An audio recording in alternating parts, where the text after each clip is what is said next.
प्रदोष के समय पर, उससे पहले लक्ष्मी और दरिद्रता फिर भ्रमण पर निकलती है।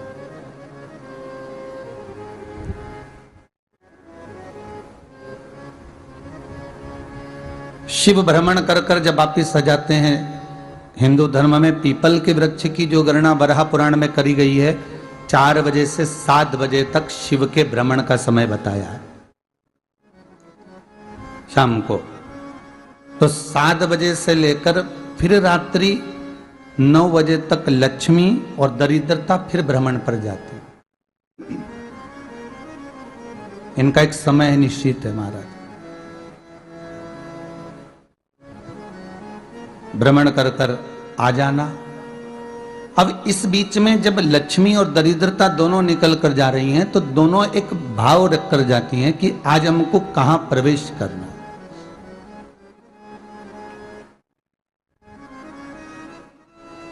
आज हमें किस जगह पर प्रवेश करना है, आज हमें कहां पहुंचना है, आज हमें किस जगह जाना है। और जिस नगर में जिस मार्ग से लक्ष्मी और दरिद्रता निकल कर जाती है, ये दोनों का जब निकलना होता है, इनको स्थान दिया गया जहां पर स्वच्छता हो, घर के दरवाजे पर रंगोली डली हुई हो, द्वार पर जल छीटा गया हो। महाराज, उस द्वार पर लक्ष्मी प्रवेश करती है तो दरिद्रता भी जाने लगती है अंदर। जब दरिद्रता अंदर जाने लगती है तो लक्ष्मी उसको रोक देती है, पहले मैं देखकर आती हूं कि तेरे लिए स्थान है कि नहीं है, तू यहां रुक।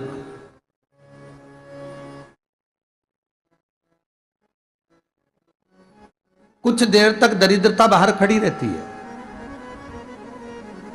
और लक्ष्मी जी की बड़ी बहन जब दरिद्रता बार बार अंदर जाने का प्रयास करती है तो लक्ष्मी जी कहती हैं, जीजी तू इतनी बड़ी होकर तुझे मालूम है तू तेरा सम्मान होना चाहिए, आदर होना चाहिए, और तू अंदर चली जाए और कोई तेरा सम्मान ना करे तो कितना बुरा लगेगा, इसलिए तू बाहर खड़ी रहे, मैं अभी आई। अंदर जाती है और जब लक्ष्मी जी भ्रमण कर लेती हैं, अंदर प्रवेश कर कर आती हैं और प्रवेश कर कर आती हैं तो दरिद्रता पूछती है चले अंदर। तो लक्ष्मी जी कहती हैं, तुझे मालूम नहीं है क्या जीजी कि जिस घर में मैं प्रवेश कर जाती हूं उस घर में फिर दरिद्रता नहीं जा सकती, क्योंकि यह तेरा वचन था, यह तेरा वचन था। अपन दोनों का जब मंगल विवाह हुआ था, मेरा विवाह जब नारायण के साथ में हुआ और तुम्हारा विवाह जब दुस्साह मुनि के साथ हुआ, दरिद्रता का विवाह दुस्साह मुनि के साथ हुआ। जब अपना दोनों का विवाह हुआ था तो अपन दोनों ने एक वादा करा था कि जिस घर में लक्ष्मी प्रवेश कर जाएगी उस दिन फिर दरिद्रता नहीं जाएगी, और जिस घर में दरिद्रता प्रवेश कर जाएगी उस घर में फिर लक्ष्मी नहीं जाएगी। अब जब मैं अंदर देख कर आ गई हूं तो तू अंदर नहीं जा सकती, अर्थात लक्ष्मी के चरण जिस घर में पड़ गए उस घर में फिर दरिद्रता प्रवेश नहीं कर रही।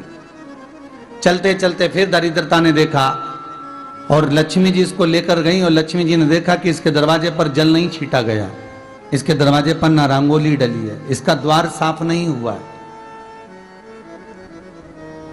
इसके द्वार पर दीप नहीं है, इसके द्वार पर कलश नहीं है, इसके दरवाजे पर ढेर सारा कचरा पड़ा हुआ है, कोई स्वान कोई कुत्ता गंदगी भी कर कर चला गया है, कहीं बिल्ली ने गंदगी कर रखी है, कहीं जीवों ने कुछ गंदा गिरा रखा है। तो फिर लक्ष्मी जी कहती है, जीजी अब मैं होकर आ गई थी ना, अब तू जा, तू होकर आ।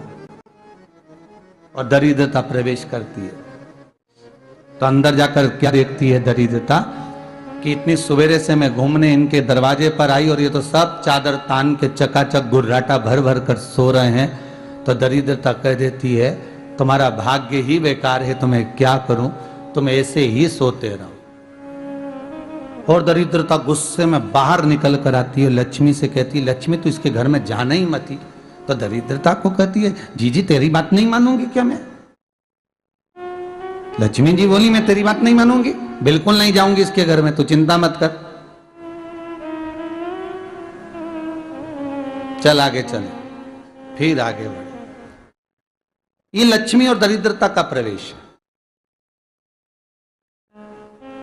आपके घर का द्वार आपके घर का दरवाजा। फिर निवेदन करूंगा एक बहुत सुंदर बात, हमें महाराष्ट्र से सीखना चाहिए, हमें साउथ से सीखना चाहिए, दक्षिण से। जिस समय पर भक्ति देवी यमुना जी के घाट पर रो रही थी अपने पुत्र ज्ञान और वैराग्य को गोदी में लेकर, समय देवऋषि नारद ने एक प्रश्न किया था कि तुम कहां पर पोषित हुई हो, तुम्हें ऊर्जा कहां से प्राप्त हुई? तो कहा मैं गुजरात से तो चली हूं। और वहां से चलती चलती भक्ति देवी कहती है मैं बहुत दुखी होकर, बूढ़ी होकर, द्रवित होकर, बड़ी दुख में वहां से चलते चलते जब मैं महाराष्ट्र में पहुंची तो मैंने वहां जाकर देखा कि वहां पर लोग हर पल हर घड़ी ब्रह्म मुहूर्त में उठकर स्मरण करते हैं, नाम जाप करते हैं और दरवाजे पर जल छीट कर रंगोली डालते हैं। तो कह रही है कि वहां पर मैं थोड़ी अवस्थावान होने लगी, वहां मुझे अच्छा लगने लगा। फिर जब मैं और आगे पढ़ी, दक्षिण में जब पहुंची, वहां पर जाकर मैंने देखा कि सुबह से उठकर मंगलाचरण, मंगला स्तोत्र और वेदों की ध्वनि होने लगी। वहां पर मैं और आनंदित हो गई।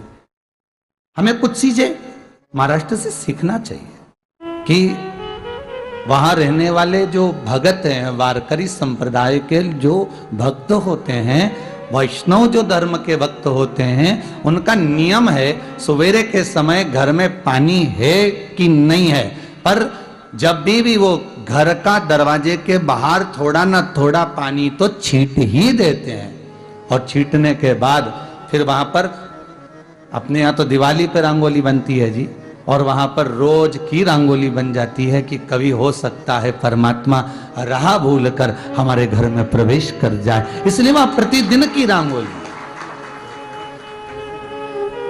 प्रतिदिन।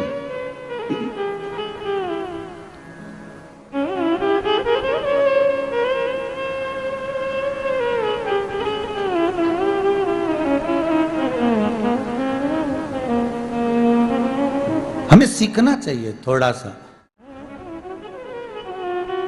आज के जमाने में तो बहू अपने कमरे की झाड़ू लगा ले, वो ही बहुत बड़ी बात है। हो खड़ी खड़ी बहू ये देखती रहेगी कि नौकरानी सही से झाड़ू लगा रही, वहां से लगा के लाओ, इधर से हेड के ले जाओ, वहां से कचरा सोरो, वहां से पोछा लगाओ। खड़ी रहेगी, उंगली से बताती रहेगी, पर इतना नहीं बनेगा कि सेविका से, नौकरानी से, दासी से कह दे कि तू मम्मी पापा के कमरे की लगा ले, मैं मेरे कमरे की लगा लूंगी, तू जा उधर। थोड़ा दया का भाव अगर होता तो उसके मन में भी आता कि मेरी बड़ी सेठानी तो अपनी जगह पर है, पर छोटी तो सेठानी की भी बड़ी सेठानी है जो मुझ पर करुणा करती रहती है। पर बड़ी तो कहे कि बेटा रहने दे, तू उधर ले जा, जब भाभी के कमरे में देख ले जा, उसके बच्चों का बड़ा फैलारा रहता ना, तू उधर देख ले जा, तो जरा उधर, मां उधर भेज रही है।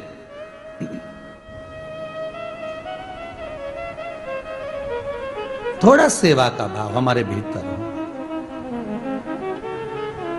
और एक निवेदन तो हमेशा करा है और अब आज भी करता हूं, पूरे घर की सफाई करवाओ, पूरे घर में तुम पोछा झाड़ू जो चाहे करवाओ, मना नहीं है।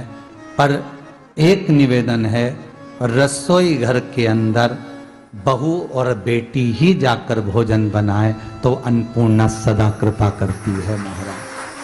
बहू और बेटी ही।